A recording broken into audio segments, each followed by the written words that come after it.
Alléluia. Au nom puissant de notre Seigneur Jésus-Christ, nous avons ainsi prié. Amen. Nous acclamons pour la gloire du Seigneur.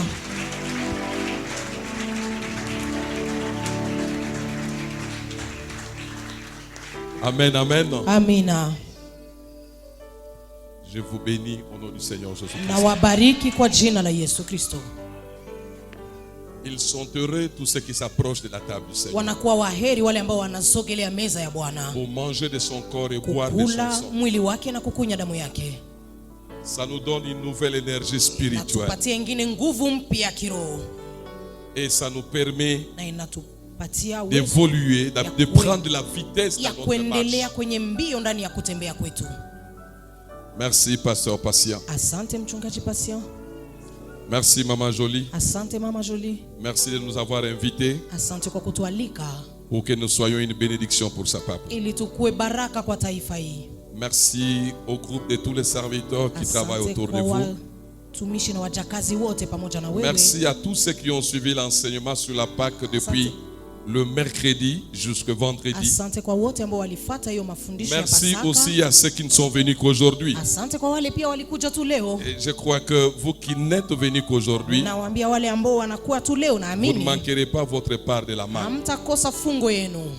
Oh Seigneur, à qui est-ce que nous lisons Exode. Frère Ifa,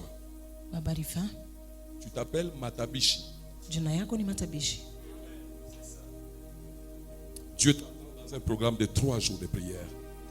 Parce qu'il faut que l'onction soit renouvelée sur toi. Est-ce que tu comprends ce que je dis? Dieu veut renouveler son onction sur toi.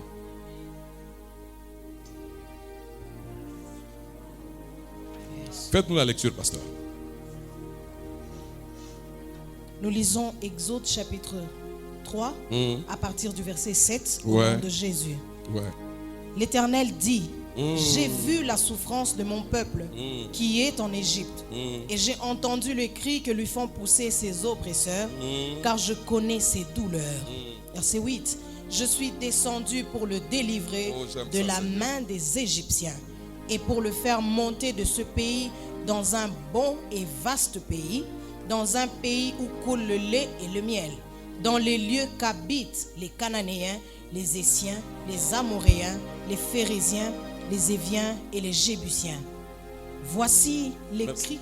Amen. Merci, nous pouvons nous asseoir. Que Que l'Éternel Yahweh bénisse sa parole. Mungu abariki neno lake. Parce que je n'ai pas beaucoup de temps, je vais faire tout à la fois. Sina wakati mingi nitafanya vyote kwa pamoja. Je vais prêcher, Nitahubiri, je vais prophétiser et nous nitaomba allons prier na ensemble. nitaomba pamoja na wewe. Il y a un frère ici qui s'appelle Gauthier. Kuna kwa kaka hapa jina yake ni Gauthier. Gauthier, je veux le voir. Gauthier. Gauthier nataka nikuone. Il n'est pas venu. Hakukuja. Attendez. C'est Gauthier Walusoka. C'est ça son nom? Est-ce qu'on peut acclamer pour le Seigneur? Unaweza kushangilia Bwana? Si son nom c'est Gauthier Walusoka, c'est que sa femme doit s'appeler Diane. Elle est où? Ah, c'est toi, sa femme. Si tu t'appelles Diane, comme prénom Diane, c'est que tu t'appelles aussi Kalata.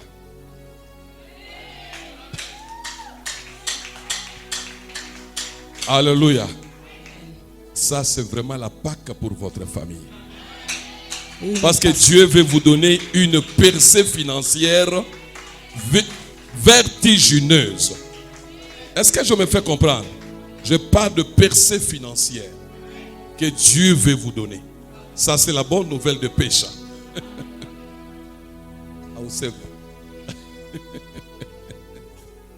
Gloire soit rendue à notre Dieu. Mais cette semaine que nous venons de commencer doit être des moments de grande prière pour vous. Des moments de grande prière pour vous cette semaine. Pour que cette percée arrive. Attendez. Parce que c'est votre mari, vous connaissez le numéro de son téléphone. Prenez-moi ça. 09. Quelqu'un peut écrire 09 97 095 364.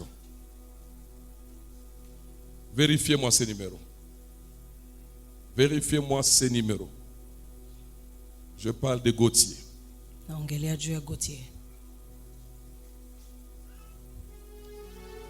Maman, vous avez un numéro na mutute?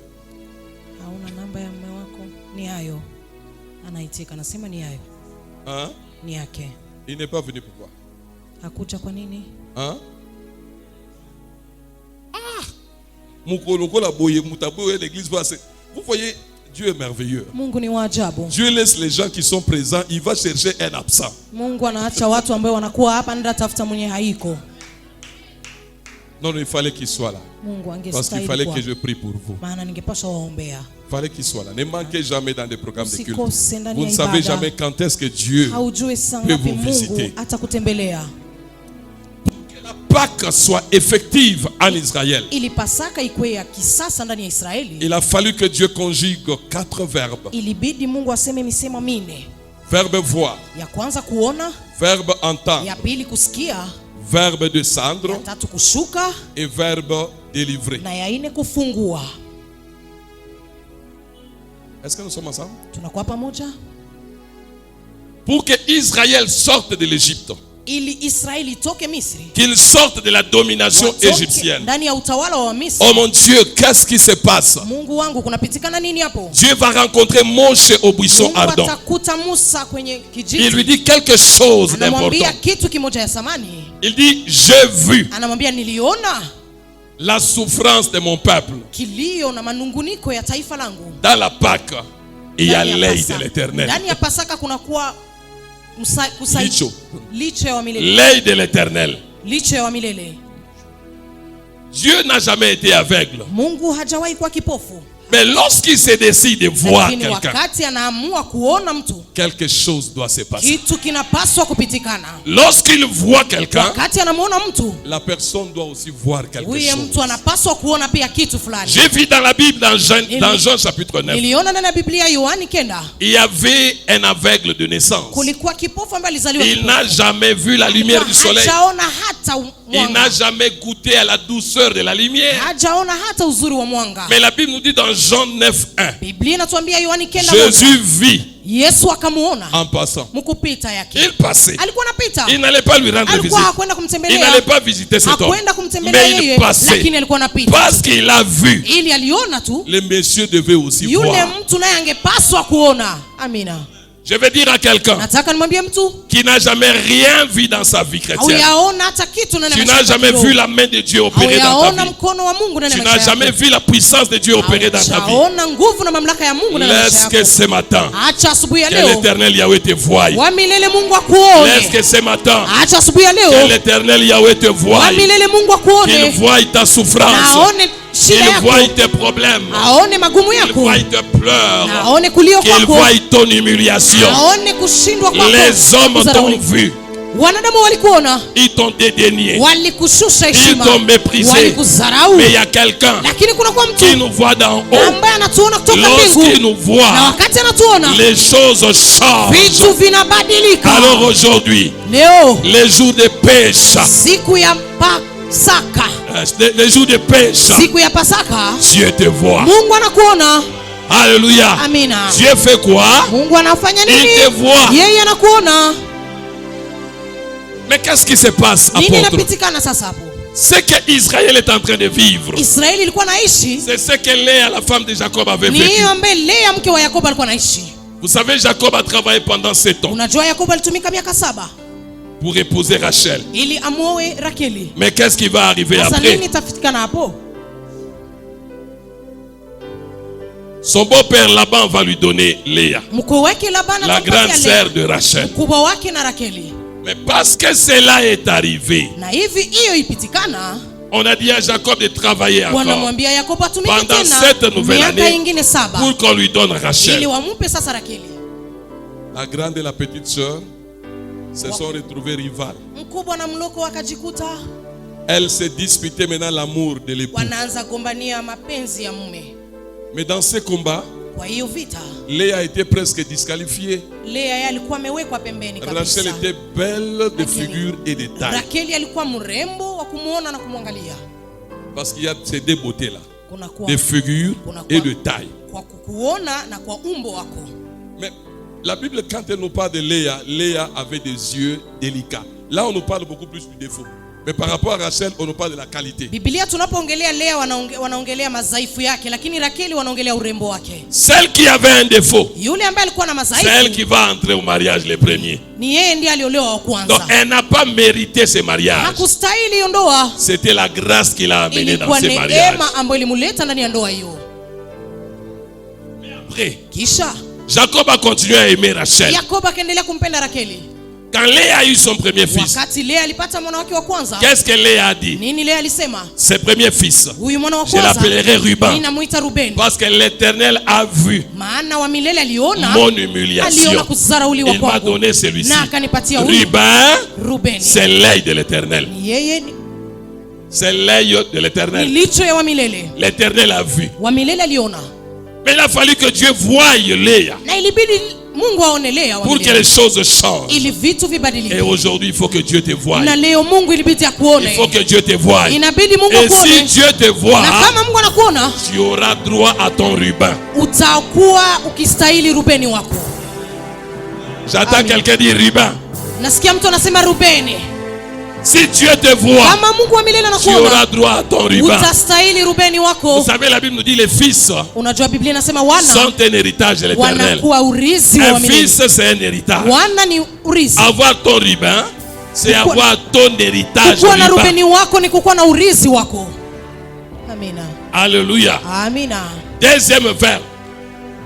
Dieu dit à Moshe, non seulement j'ai vu la souffrance, mais j'ai entendu les cris que lui font pousser ses oppresseurs. Laisse-moi te dire, quand Dieu nous voit, nous devons voir quelque chose. C'est ce que Agar a compris. Agar, en fouillant Sarai, sa maîtresse, qu'est-ce qu'elle va dire? Qu'est-ce qu'elle va dire après l'apparition de l'ange? Elle va dire ceci: n'ai-je rien vu lorsqu'il m'a vu? C'est-à-dire, quand Dieu m'a vu, j'ai été aussi capable de voir quelque chose. Que Dieu te voie aujourd'hui, pour que tu sois voir des choses que tu as toujours désirées et que tu n'as jamais vues. Il y a beaucoup de choses que je désire voir dans ma famille, dans mon ministère, dans ma maison, dans mes affaires. Il y a des choses que je voudrais voir. Mais pour que je voie ces choses, il faut que quelque chose se passe. Qu'est-ce qui doit se passer? Il faut que Dieu me voie. Aujourd'hui, Dieu vous voit. Non, je dis ceci. Aujourd'hui, Dieu vous voit. Parce qu'il est dit, les yeux de l'Éternel sont sur qui? Sur le juste. Et nous ne sommes pas justes par pratique. Nous sommes justes par héritage. Nous avons hérité la justice du Seigneur. C'est pourquoi l'Écriture dit que les justes pratiquent la justice. Ce n'est pas en pratiquant la justice que tu deviens juste. D'abord tu es juste. Mais demande à toi qui de pratiquer la justice. Alléluia. Nous sommes devenus justes au moyen du sang de l'agneau. Et ça, j'aime, Seigneur. Les yeux de l'Éternel sont sur les justes. Qui sont justes ici? Je suis le premier.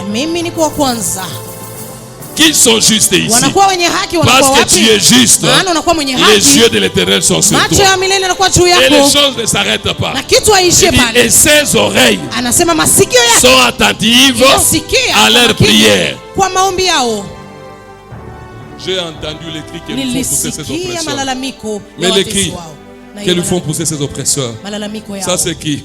Ça c'est Siméon, le deuxième fils.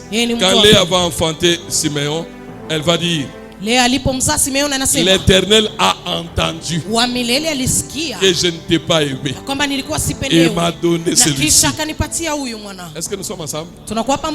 Tu as droit ce matin à la bénédiction Ruben, à la bénédiction Siméon. Il faut que Dieu te voie. Il faut que Dieu t'entende. Troisième verbe.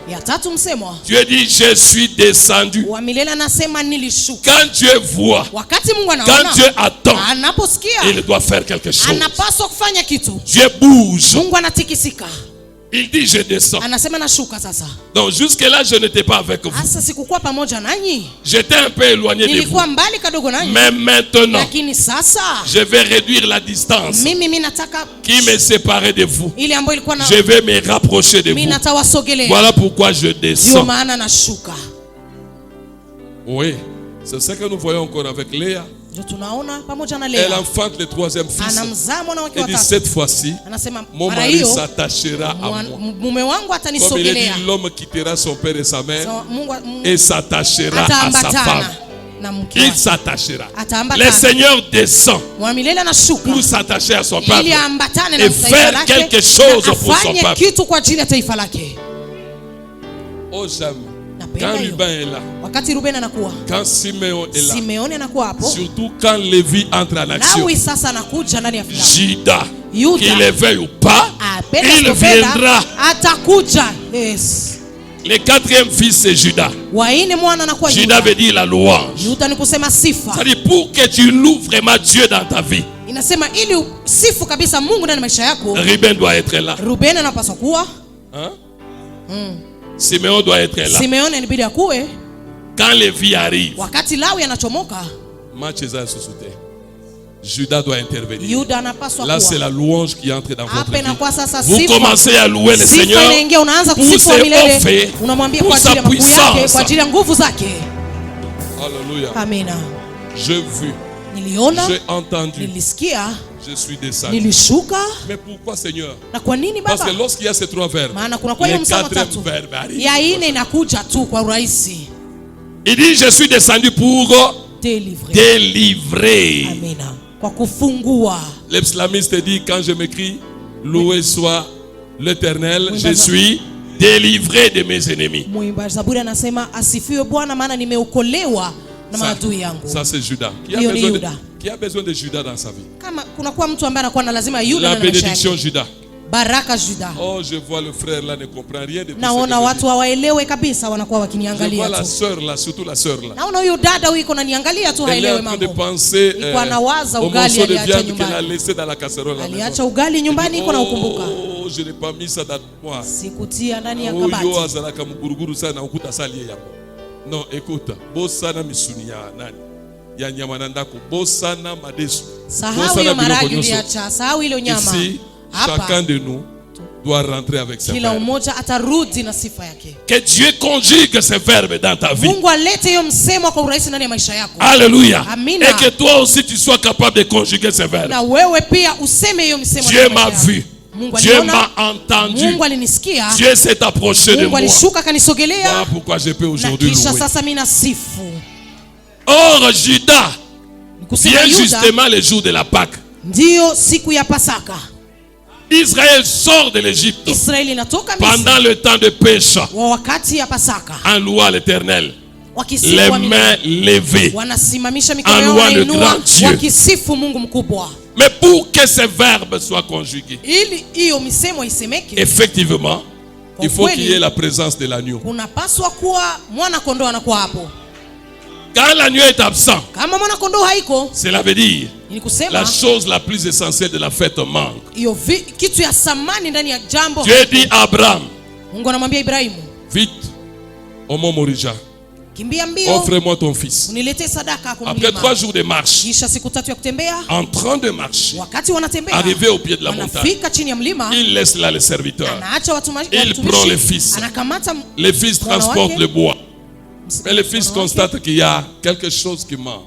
Il y a quelque chose qui fait quoi? Il y a quelque chose Nous allons adorer. Mais comment adorer sans l'agneau?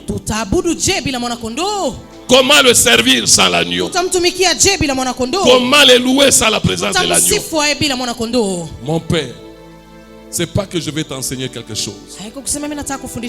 Mon père Abraham, c'est pas que je vais t'enseigner quelque chose. Mais j'ai simplement une question à te poser. Voici le feu. Voici les bois. Mais où est l'agneau? Est-ce que tu n'as pas comme par hasard oublié l'agneau? Isaac savait, sans la présence de l'agneau, il n'y a pas de l'adoration réelle. Sans l'agneau, il n'y a pas de péché. C'est pourquoi les jours de la Pâque, il a fallu que chaque famille en Israël puisse immoler l'agneau. Ils ont immolé l'agneau entre le désoir du 14e jour du premier mois. Et ils ont mangé la chair de l'agneau. Mais il y a quelque chose qui me touche. Là, je vais parler des 3 dimensions de l'agneau. L'agneau comme nourriture. L'agneau comme dispensation. Comme temps, comme période. L'agneau comme sacrifice. Tuko pamoja? Amina. Toza elongo? Tuko pamoja. Sommes-nous ensemble? Tuko pamoja.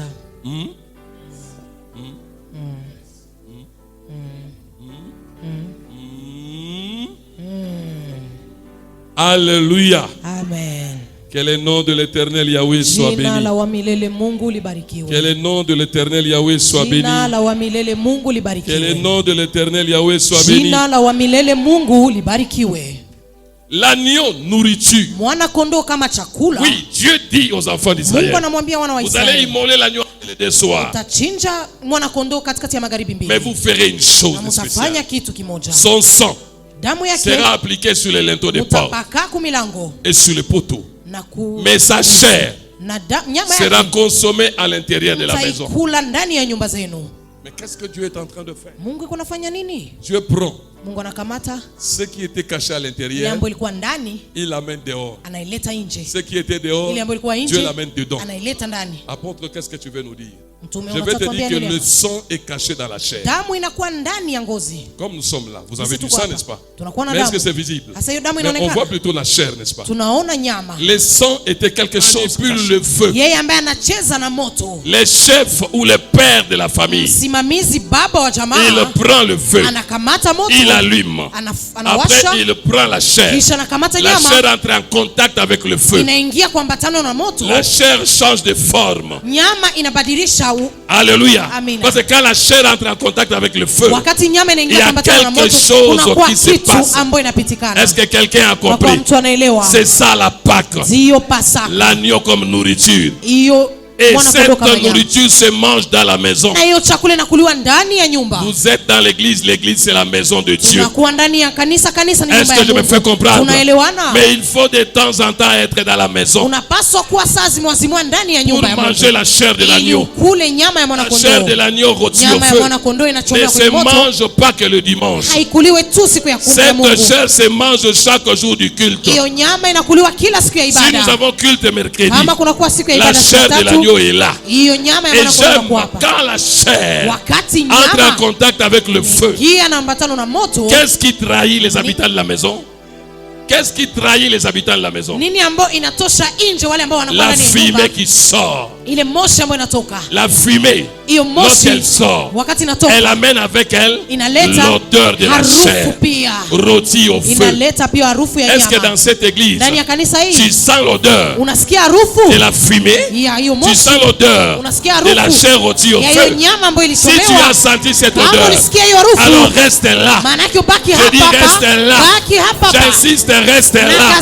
Parce qu'en restant ici, l'ange de la mort ne peut peut pas te toucher. Malaika wa kifo hata kugusa. En restant ici, ukabaki hapa, la mort ne peut rien contre kifo toi. haiwezi lolote kwa ajili yako. Parce que là tu es protégé. Maana pale unakingwa. Tu manges de la chair. Unakula nyama. Et l'ange de la mort na malaika wa kifo n'a rien à faire hana la kufanya contre ceux qui consomment la chair de l'agneau. mbele ya wale ambao wanakula nyama ya mwana-kondoo. Quelqu'un comprend? Unakuwa mtu anaelewa? Le même ange qui a tué les autres, na hiyo malaika ambayo les ilikuwa premiers égyptiens, wazaliwa wa kwanza wa le même Misri, ange a épargné yule malaika qui ont mangé la chair de l'agneau. akawalinda wale ambao walikula. Je vais te dire, nataka toi nikwambie, qui manges la chair de l'agneau, wakati unakula nyama ya toi mwana-kondoo, qui manges la chair de l'agneau, wewe ambao unakula nyama ya qui est la mwana-kondoo parole de Dieu, ambao ni neno la ceux Mungu, qui tuent les autres ile ambayo inaua ne te wengine tuera pas. wewe haitakuua. Ceux qui tuent les autres ile ambayo inaua ne wengine te tuera pas. wewe Ceux haitakuua. qui exterminent les autres ile ambayo inamaliza ne wengine t'exterminera pas. wewe haitakumaliza. Ceux qui effacent les autres ile ambayo ne inavuta wengine t'effacera wewe pas. haitakufuta.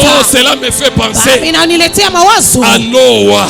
À Noah, Nuhu. Dieu envoie les déluges. Mungu anatuma gharika. Les déluges tuent tout le monde. Gharika inaua watu wote. Mais ceux qui étaient dans l'arche lakini wale ambao walikuwa ndani ya n'ont pas safina été tués par les déluges. hawakukufa na hiyo gharika. Les mêmes déluges ile hiyo gharika qui a tué les gens, ambayo iliua wamoja, c'est ces mêmes eaux hiyo gharika qui ont élevé l'arche. hiyo ilipandisha na ikainua Je vais safina. te dire, nataka ceux nikwambie, qui tuent les ile autres ambayo inaua wengine te fera monter. itakupandisha Ceux wewe. qui diminuent les ile ambayo autres inashusha te wengine fera progresser. wewe itakubeba Ceux mbele. qui humilient les ile autres ambayo inazaraulisha te wengine fera élever. itakuinua wewe. Laisse-moi te dire, acha nikwambie, l'histoire de l'arche ukuwe ndani ya safina avec la famille de pamoja Noé na jamaa ya Nuhu a commencé dans une vallée. ilianza ndani ya vale. Mais parce que la famille de Noé a fait confiance à l'arche, ilitumainia safina, l'histoire a fini sur une montagne. historia ikaishia juu ya Tu mlima. peux commencer avec le Seigneur Unaweza anza chini, dans une vallée de unaanza troubles, ndani ya chini chini, dans la vallée de Baka, ndani ya chini ya vale ya dans la Baka, vallée d'obscurité, ndani unagiza dans la kabisa, vallée de l'ombre de la ndani ya mort. giza ya Mais uvuli sois wa sûr, bonde la uvuli wa tu mauti, finiras ta ujue course ya kwanza sur la montagne. utamalizia Est-ce que mlimani. quelqu'un comprend? Kwa mtu anaelewa,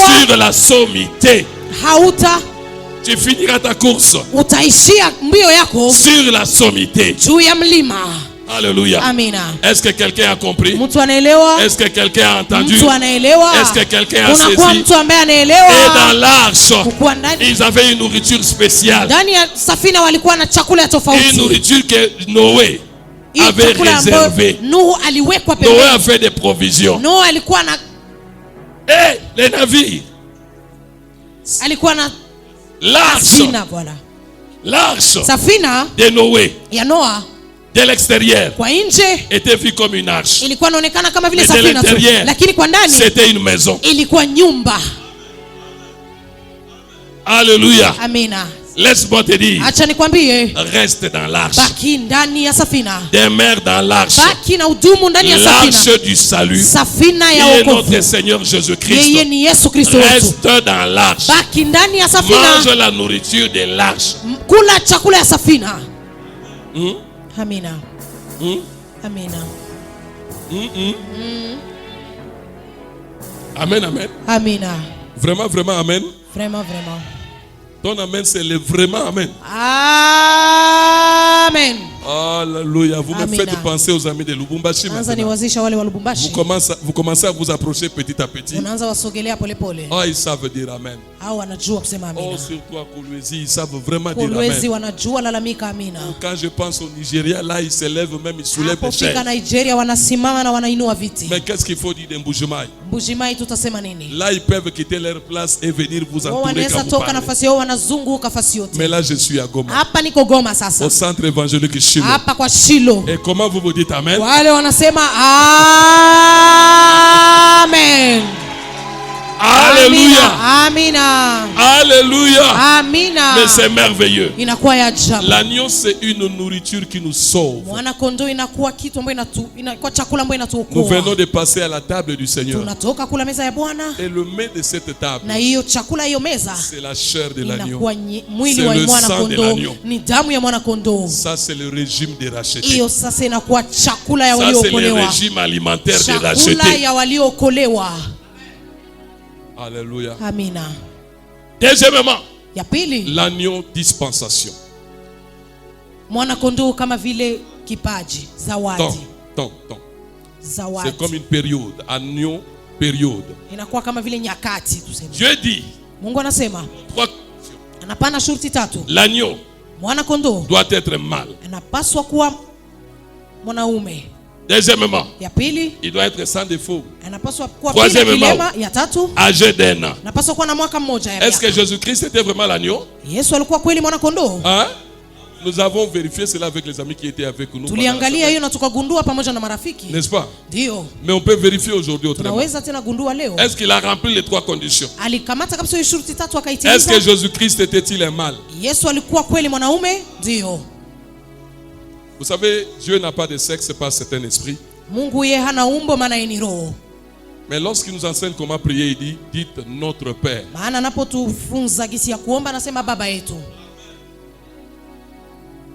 Alléluia. Amen. Est-ce que Jésus-Christ était-il sans défaut? Ouais. Est-ce que nous ne le disons pas par fanatisme? Vérifions auprès de Pilate. Les Juifs ont accusé Jésus-Christ. Ils se contredisaient même dans leur accusation. Mais Pilate a examiné l'agneau. Après, il amène l'agneau dehors. Il dit, je n'ai point trouvé de crime en lui. C'est-à-dire, je n'ai pas trouvé de défaut en lui. Pilate pensait qu'en disant cela, il va profiter pour faire libérer Jésus. Lui ne savait pas qu'en disant, je n'ai pas trouvé de défaut en lui, c'est l'agneau qu'on cherchait depuis tout ce temps qui n'a pas de défaut. C'est comme ça qu'Israël va dire, crucifiez-les. On a toujours cherché cet agneau sans défaut. On n'a jamais trouvé. Mais comme toi aussi tu viens d'examiner, tu n'as pas trouvé de défaut en lui.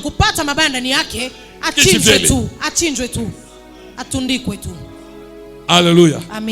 Âgé d'1 an. Tu diras, mais papa, il est mort à l'âge de 33 ans. Et j'aime ça. J'aime ça. C'est là que je tire l'agneau dispensation. L'agneau que vous devez immoler doit avoir l'âge d'1 an. Cela veut dire vous serez en train de manger une nourriture qui a l'âge d'1 an. Vous serez en train de manger une nourriture qui a l'âge de 12 mois. Donc vous êtes en train de manger une année. Vous ne mangez pas seulement la chair, mais vous mangez aussi les temps. Vous mangez aussi l'âge de l'animal. L'agneau dispensation, c'est l'agneau temps. Pour celui qui mange la chair de l'agneau, il va entrer dans un nouveau temps. Une année de grâce. Est-ce que je me fais comprendre? Une année de grâce. Alors je suis en train de te dire, peut-être jusque là tu vis selon le calendrier égyptien, mais Dieu dit c'est moi, sera pour vous le premier des mois de l'année. Cela veut dire tout doit recommencer à zéro. Oublie tes échecs, oublie tes pleurs, oublie les deuils, oublie les lamentations, oublie les stress, oublie les frustrations, oublie les humiliations. Là, quelque chose de nouveau commence. Tu accèdes à un nouveau temps, à une nouvelle dispensation, qui est une dispensation de grâce, une dispensation de repos, une dispensation de repos, une dispensation de paix, une dispensation de bénédiction. Est-ce que quelqu'un comprend ce que je dis? Non. Est-ce que tu comprends ce que je dis? Est-ce que tu saisis ce que je suis en train de dire? Oh, si tu comprends que cela t'arrive. Si tu comprends ces choses, que cela t'arrive. Si tu comprends ces choses, que cela t'arrive. Alléluia. Amina. Alléluia. Amina. Maman, Plamedi. Naona Plamedi. Vous pouvez vous lever, maman? Naweza kusimama?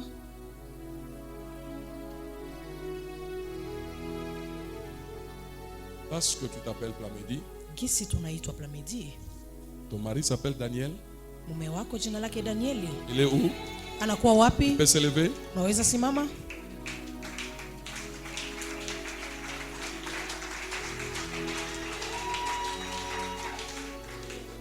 Dieu nous assiste.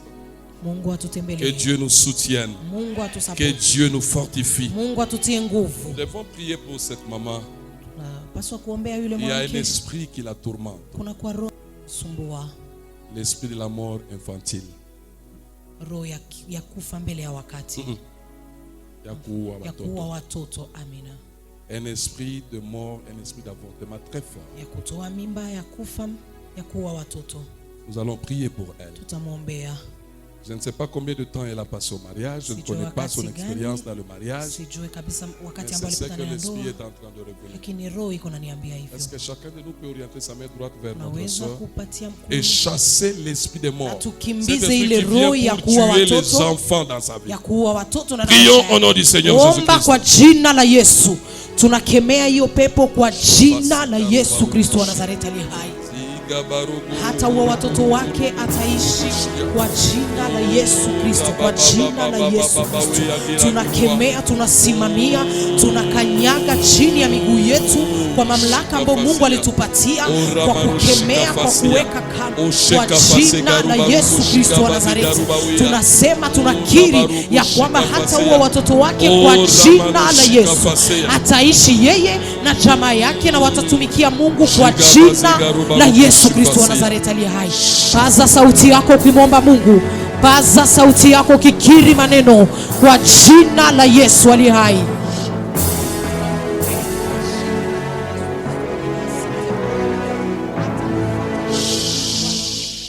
Maintenant, agneau sacrifice. Je termine par là. Mwana kondoo sadaka. L'agneau sacrifice, oui, l'agneau sacrifice. Vous savez, sans l'agneau, il n'y a pas de Pâques, n'est-ce pas? Mais pour qu'il y ait aussi l'agneau, Dieu dit que chaque famille doit mettre à part un agneau. Ce n'est pas Dieu qui envoie l'argent à la famille. Ce n'est pas Dieu qui envoie des agneaux à la famille. Donc, quand la famille prend l'agneau, donc la famille est en train de sacrifier un animal pour obéir à l'ordre de Dieu. C'est un animal sacrifice. Nyama sadaka. Nyama nini? Sadaka. Nyama nini? Sadaka. L'agneau pascal, c'est un agneau, c'est un animal sacrifice.